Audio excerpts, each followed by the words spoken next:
Buongiorno a tutti et bonjour à tous, chers amis. Voilà, aujourd'hui on est le 10 novembre, je me souviens bien de cette date, je l'ai bien retenue. Et comme quasiment à chaque vidéo, je voudrais faire un gros coucou, un gros bisou à ma cousine Marie-Rose qui fête ses 25 ans aujourd'hui. Elle est un peu plus âgée, mais on va pas le dire. D'ailleurs, je ne sais même pas quel âge elle a exactement, on a plus ou moins le même âge. Donc on est encore des jeunettes. Voilà, chers amis, donc j'aime bien faire des petits coucous particuliers. Hier, c'était l'anniversaire de ma belle-sœur Giuseppina, que j'embrasse très fort. Je lui ai envoyé aussi hier. Et voilà, le temps passe, le temps passe. Mes amis, comment allez-vous? Comment vous sentez-vous? Dites-moi. Comment vous vivez maintenant cet instant présent? Pourquoi pas sur ma page ou en message privé? Dites-moi simplement un mot. Un petit peu pour voir dans quelle énergie vous êtes. Et n'hésitez surtout pas, je vous répondrai. Mes amis, ici je vais vous présenter, je pense que je l'avais fait, c'est le tarot en 3D, qui est magnifique. Et il est de Los Scarabeo. Il est magnifique. Et je vais vous présenter déjà, par exemple, cette belle carte du monde, qui est en toute légèreté, bien dans sa bulle, avec son auréole comme les Miss. Elle est dans sa bulle, bien entourée des 4 éléments, l'eau, la terre, le feu et l'air. Voyez, vous vous souvenez, pour le battleur a sur sa table les outils. Ici, regardez bien. Et les 4 éléments sont sur la table, et notamment le bâton qu'il tient entre ses mains, c'est l'énergie du feu. Mais là, les 4 éléments sont inanimés, tandis que dans ce beau monde, ils sont tous animés. Ils vivent, l'aigle représenté pour le mental, voyez, tout est là, entouré autour de la mandorle. Cette carte est vraiment une carte de liberté et d'accomplissement total. C'est la quintessence. Mes amis, puisque on est là pour ça, pour un petit peu apprendre ce magnifique tarot, j'espère que vous appréciez ça tout le temps. Je vais faire une carte du jour, comme je fais tout le temps d'ailleurs, avec ces belles cartes. Et d'ailleurs, l'envers, c'est ceci, regardez. Magnifique. On y va. La carte que je pêche est la Maison Dieu. Et moi j'aime bien. Pas de question, d'accord, c'est pas grave. Nous avons l'étoile. Donc de gauche vers la droite. On fait comme ça. Et celle-ci, ce beau chariot. Alors je vais les disposer de ce pas dans mon super présentoir. Voilà. Et je vais vous les mettre, j'espère que vous voyez. Un petit peu remonter de nouveau, qu'est-ce que vous en pensez? Comme ça, je sais pas si vous voyez tout. C'est pas grave que vous ne voyez pas trop. Regardez. Voilà, vous avez la Maison Dieu, la lame numéro 16, qui est un petit peu l'archétype masculin, le paternel, le pape, ça peut être le père. Voilà, la Maison Dieu, c'est vraiment la reconstruction. C'est un point de tension. Là, vous avez l'étoile, qui parle donc de cette sérénité, le jardin d'Éden. Et vous avez ensuite, vous vous souvenez, le chariot. Qu'est-ce qu'on peut dire là-dessus, mes amis? Il n'y a pas de question. Voilà, ça peut représenter plein de choses. Ça peut représenter effectivement cette Maison Dieu qui est là, qui représente cet archétype masculin. Et vous avez aussi cette étoile qui est à l'endroit, d'accord? Et qui peut parler donc d'aisance au niveau du financier. Ou vous voyez, on part d'un point de tension qui est la Maison Dieu, même elle est à l'endroit. C'est pas parce qu'un tirage est toujours à l'endroit qu'il n'y a pas d'obstacle, attention. La Maison Dieu, c'est vraiment un point de tension. on est vraiment avec ce chakra coronal où toutes les idées s'infusent. Il y a cette couronne qui est levée et vous avez cette énergie comme ça qui vient de là-haut et qui est vraiment énergisante. Ça peut être aussi au niveau énergie une carte qui parle d'énergie, de reconstruction du corps humain. Ça peut être aussi, vous voyez, cette belle maison Dieu peut parler effectivement du corps humain. Vous voyez? Et vous avez cette couronne donc qui représente le mental avec cette belle plume qui vient caresser. C'est pas la tour foudroyante comme dans certains tarots, non. Là, c'est une plume tout en légèreté qui vient ouvrir et soulever cette couronne ou ce toit ou ce chakra coronal et toutes les énergies arrivent et c'est des énergies très hautes, très spirituelles qui viennent là-haut. Vous captez beaucoup de choses et en même temps, c'est les cadeaux du ciel. C'est la fête. La fête, ça ne pose pas problème d'avoir les pieds en l'air et la tête en bas, que du contraire.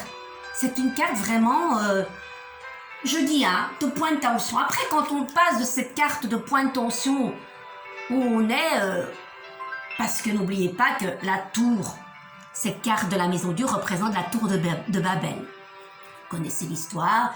Les gens, le peuple ont voulu construire cette tour pour arriver à accéder à Dieu et à tous les saints et les anges. Et là, ils se sont carrément dégringolés. Et c'est de là qu'est venu le fait qu'on ne s'est plus compris, qu'on n'a plus parlé les mêmes langues. Et c'est de là qu'est venu les langues étrangères. Donc, si vous tirez la carte à l'envers, c'est là où on ne se comprend plus. C'est la catastrophe. Là, ça peut être la tour foudroyée. Voyez? Donc, là, c'est ce que je disais. Revenons à nos moutons. La maison Dieu, où c'est un point de tension, c'est quand même assez puissant. Puis on a cette belle carte de l'étoile qui enfin, on est arrivé à un point de sérénité, comme je vous disais, donc le jardin d'Éden. On est passé par de grosses tensions, mais là maintenant on peut se poser, un genou à terre. C'est le jardin d'Éden, on plante les fleurs, on écoute les oiseaux, on n'économise plus comme la carte de la tempérance qu'on économise, il faut être dans l'équilibre juste. On n'est pas dans la catastrophe, mais il faut économiser. Là, il ne faut pas économiser, on donne et on reçoit. On peut respirer. Et puis, vous avez ce beau chariot, on en a parlé souvent, de ce beau chariot qui parle d'une victoire personnelle et spirituelle. On voit que ce beau chariot est bien habillé, il est couronné, il a le sceptre. Il a aussi, au-dessus de ses épaules, la lune montante et la lune descendante, et qui parle aussi des jumeaux. À l'époque, symboliquement, ça parlait de jumeaux. Et ça parle aussi de parader. C'est quelqu'un qui a un véhicule. C'est pas comme ce beau mat où il doit passer par la case, où on marche avec son bâton et son chien. Ben, il n'est pas malheureux pour autant, mais là, il a un véhicule. C'est une voiture de société. Par exemple, c'est quelqu'un qui réussit dans son entreprise merveilleusement bien. Où il a des éloges, il est reconnu pour ce qu'il fait. Et de là vient aussi son épanouissement personnel, où il va s'épanouir, où quelque part, il accède aussi à une reconnaissance paternelle. Peut-être que son papa, à l'époque, avait une grande société où il gagnait beaucoup de sous. Et lui, quelque part, vient en héritage un petit peu succéder à ce père. En tout cas, il voudrait lui ressembler. Mais tout est là pour y accéder. Il n'y a pas d'obstacle. Maintenant, je vais mettre une autre carte. Et on a le pendu. Qui parle donc après tous ces moments de boss, où on arrive à une reconnaissance sociale et personnelle. Là, maintenant, on nous dit de voir les choses autrement. De, quelque part, laisser infuser ce sachet de thé pour qu'il en ressort encore avec meilleur goût. Et après avoir fait tout ce travail, on se dit, maintenant, mon coco, tu te reposes. Vous vous souvenez de ça, hein? Le pendu, c'est une carte Certes, on est immobilisé, même si beaucoup d'entre nous n'aiment pas être immobilisés, mais c'est une carte où ça ne pose pas de problème de rester immobile, que du contraire. On est seul, on est aussi dans l'incapacité de toucher puisqu'il a ses mains derrière lui. Vous vous souvenez de ça, hein, avec le pendu? Donc il ne touche personne, il est en contact avec personne. Il cache aussi des choses. Regardez, on est coupé de toutes les énergies. Vous avez les énergies qui peuvent parler du côté paternel et maternel. Ça parle aussi de gouttes de sang qui parlent aussi génétiquement d'où on vient. N'oubliez pas que ça peut représenter l'utérus et le bébé dans le ventre de la maman. Et ce qui est très intéressant aussi, c'est qu'au niveau des échelons, vous pouvez presque tracer des lignes à chaque échelon. Et qu'est-ce que vous en tiriez comme conclusion en dessinant ces lignes qui montent? Ça parle d'une évolution. Même si on est immobile, là-dedans il y en a et on cogite. Et c'est toujours une carte d'évolution. Comme la carte du mat, vous vous souvenez, où il y a cette petite ligne dans son matras. Je le cherche mon mat. Je suis toujours... Ah, il est là. Vous vous souvenez, le matras, vous avez ici dans son matras, c'est comique, hein, le mat et son petit sac s'appelle le matras. Ici, mes amis, vous avez l'échelle qui parle d'évolution. Et ce qui est génial dans le tarot, c'est qu'on ne rétrograde jamais. Comme dans les chiffres romains, par exemple, vous avez 4. Normalement, voilà, 4, ce serait un 5, un V et un 1 devant le 5. Vous êtes d'accord? Eh bien non, dans le tarot, l'empereur est représenté par 4 barres. Vous vous souvenez? Donc, on ne soustrait pas dans le tarot, on ajoute. Et c'est ça qui est génial. C'est comme une carte que l'on met à l'envers, qui est problématique. Nous allons toujours mettre une carte en solution, parce qu'il n'y a pas un problème ne reste jamais sans solution. Donc, on avance. Vous voyez ce que je veux dire? On avance et c'est ça qui est génial avec les cartes à l'envers. On résout ce problème. Et on essaye de guider la personne avec les outils, ce qu'elle peut mettre elle en place. Parce que bon, faire un tirage, c'est bien, ok. Mais voilà, n'oublions pas que nous, en tant que tarologue, on n'est pas l'effet clochette avec une baguette magique qui, à la minute même, va faire changer votre existence. C'est pas ça. Ce qui est important, c'est de vous dire que vous avez tous les outils, on a tous les outils en main, et de se dire, tiens, j'ai essayé cette clé dans cette porte, ça va pas, pourquoi ça coince, ne forçons pas les choses, je vais essayer une autre porte.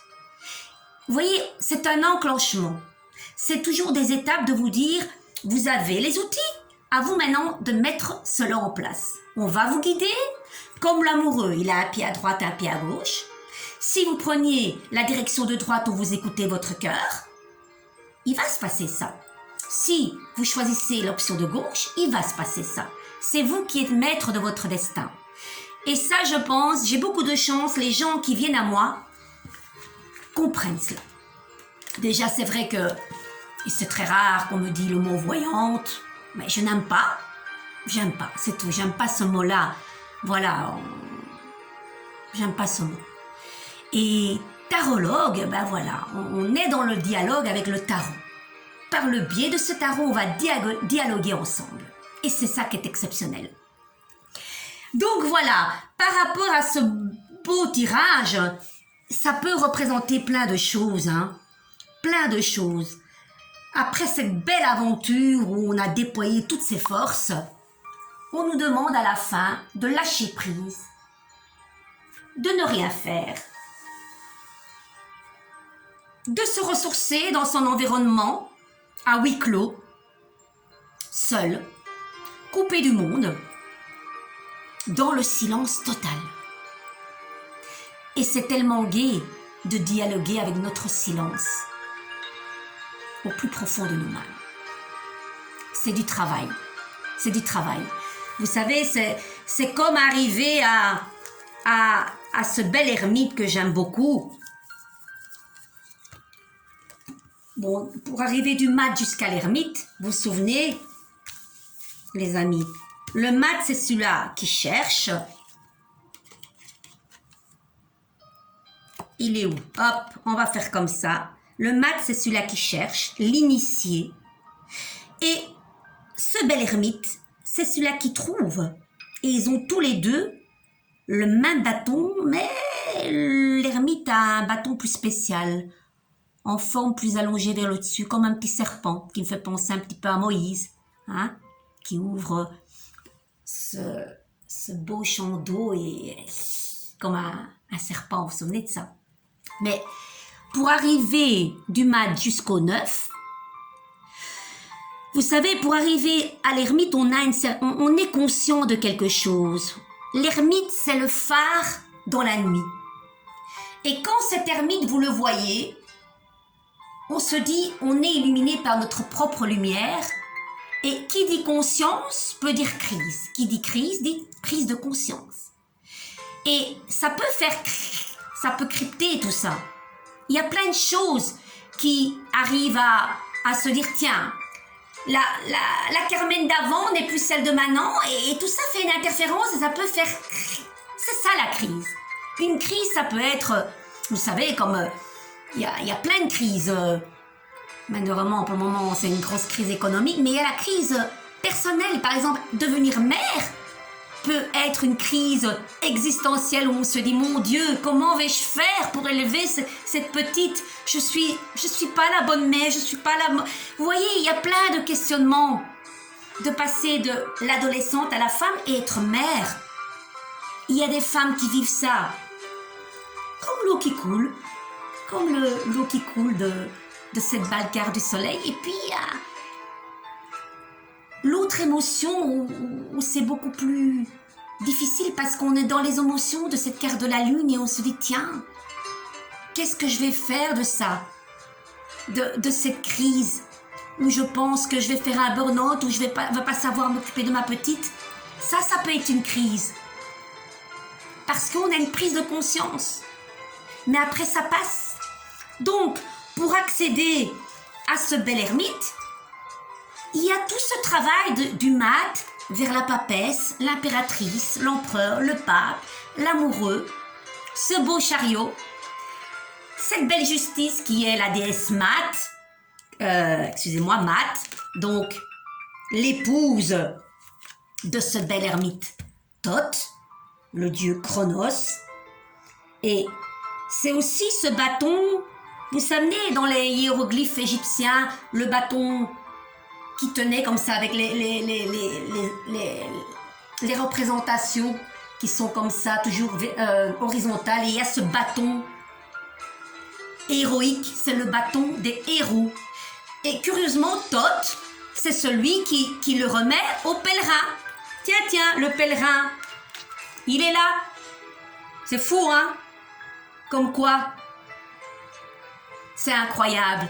Moi, je sais, je répète souvent les mêmes choses. Et j'espère que vous vous abreuvez de ça et que je ne vous saoule pas. Hein? Et c'est de nouveau quelque chose de magique. On se demande comment ils ont fait pour deviner déjà tout ça. Moi, ça me bluffe tous les jours et ça m'émeut aussi d'en parler.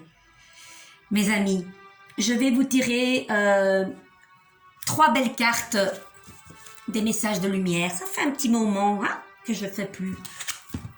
On y va. Et j'espère que vous êtes quand même sereins, tous. Moi, je le suis. Je sais pas si c'est le fait de... Ouais, je répète. Et j'espère que vous le faites. Je sais qu'il y en a beaucoup qui le font régulièrement. De la méditation. Mon Dieu. C'est mieux que les médicaments et les aspros et les neurophènes. On est complètement absorbé par ça. Et moi, pour le moment, je vous en mets souvent sur mon mur les belles méditations de Cédric Michel qui est sur YouTube. Moi, j'ai jamais eu de problème pour dormir, mais là, en m'endormant avec ces méditations, je n'arrive jamais à la terminer, je m'endors dans mon lit. Et on part au pays, dans un pays très loin. Je vous les conseille vivement. Ça, c'est vraiment un outil précieux. Allez les amis.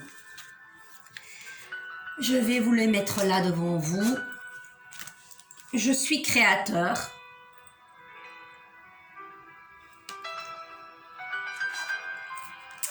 Ici et maintenant, j'offre. Et nous terminerons par « Je suis en harmonie ». Je suis harmonie. Ça représente, si vous regardez bien, cette belle... Le monde, vous vous souvenez du monde? Ça représente ça dans son auréole et en harmonie. Je vous lis la première, d'accord? Je suis le seul et unique créateur de ma vie. Par ma pensée, qu'elle soit positive ou négative, je crée. Je prends conscience chaque seconde de ma vie, je crée. Ainsi, j'annule immédiatement toutes les idées sombres pour laisser uniquement place aux pensées de lumière. Vous êtes créateur de votre vie. Vous êtes les architectes de votre vie. La deuxième, j'offre. J'envoie à Dieu avec amour toutes les parcelles de colère, de tristesse et d'inquiétude en moi.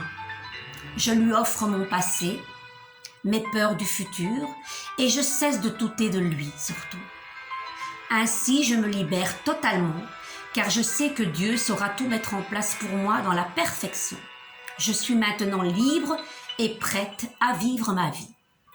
Quand vous avez des choses en vous qui vous polluent et qui sont très très lourdes, vous pouvez les chasser par le biais de l'écriture ou alors tout simplement les léguer à vos anges. Vous savez bien qu'ils sont là. Vous visualisez un ange avec un beau panier et vous déposez tout ce qui vous incombe et tout ce qui vous pollue. Et vous le voyez partir et vous lui dites, voilà, tu peux les emporter très loin. Et vous lui dites au revoir. Vous allez ressentir cet apaisement. C'est magique. Et là, après tout cela, nous avons « Je suis en harmonie ». C'est un grand oui, ça. S'il existe tristesse ou noirceur autour de moi, cela ne m'appartient plus. S'il y a colère ou lourdeur, je les repousse. Je me recentre et refais ma protection, car dans ma bulle, je vis dans la lumière et je suis en harmonie. Voilà. Quand on a ces colères comme ça, bon, sur le moment même, on est très en colère, comme l'arcane 13, là on est très en colère, et puis on a cette belle tempérance qui vient alléger ça, et le fait de s'extraire, de voir les choses de beaucoup plus loin, et avec légèreté, on va voir cette situation avec plus d'apaisement. Et tout ce qui vous pollue, comme disait la carte et ce que j'avais dit avant, déléguez tout ça. Débarrassez-vous de cela. La tristesse, la colère n'apporteront rien. C'est très important par contre de les exprimer, mais pas sur le moment même. Comme on dit, la nuit porte conseil et c'est vrai. Moi, je le constate très souvent et comme on dit avec les années, on s'assagit. Parce que quand on exprime sa colère sur le moment même, on est submergé par ses émotions. La carte de la lune où là on monte, la marée monte et on n'arrive plus à se recentrer.